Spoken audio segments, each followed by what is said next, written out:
My name is Nasim Parsa. I'm a second-year GI fellow.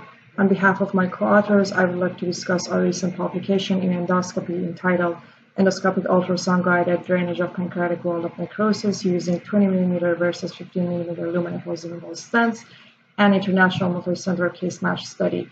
Lumen-apposing stents have become popular for drainage of wall of necrosis because of their special design and easy deployment system.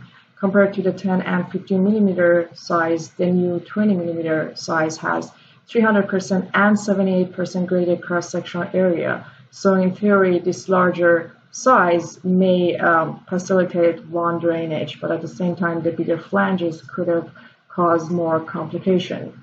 So we decided to compare the 20 mm versus 15 mm LAMSs in terms of efficacy and safety. Our study was a retrospective study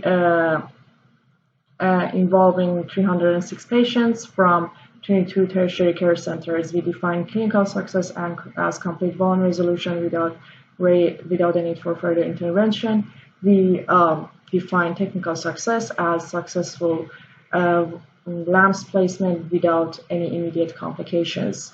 A total of 102 patients with 20 mm LAMS were matched with 204 patients with 15 mm LAMS by age, gender, and drainage approach. Baseline characteristics were similar between the two groups, except size of the collection. We found that patients in the 20 mm group had significantly larger collection compared to the ones in the 15 mm group.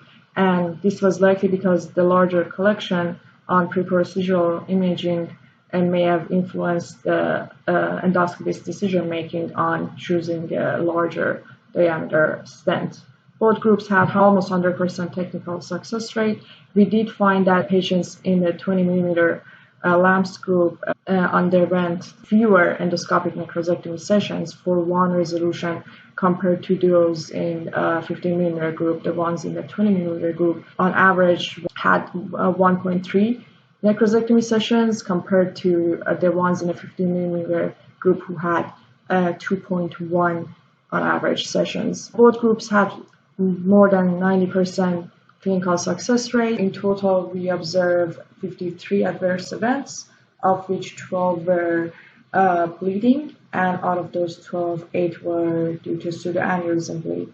So 4% total bleeding rate and 2.7% pseudoaneurysm bleeding. The limitations of our study are several, including the retrospective nature and heterogeneity in several aspects of the study, including data collection, timing of the radiographic imaging, the type of the radiographic imaging, and more importantly, different endoscopies performing this procedure with different thresholds for when to perform necrosectomy sessions. Having said that, this is the largest cohort on use of LAMS for wound drainage, as well as the only study that compares 20 mm and 15 mm stents.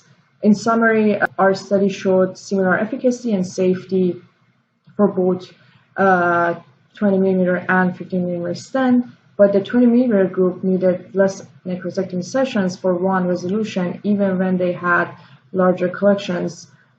This indicates that patients with larger and more complex collections may potentially benefit from the larger stent.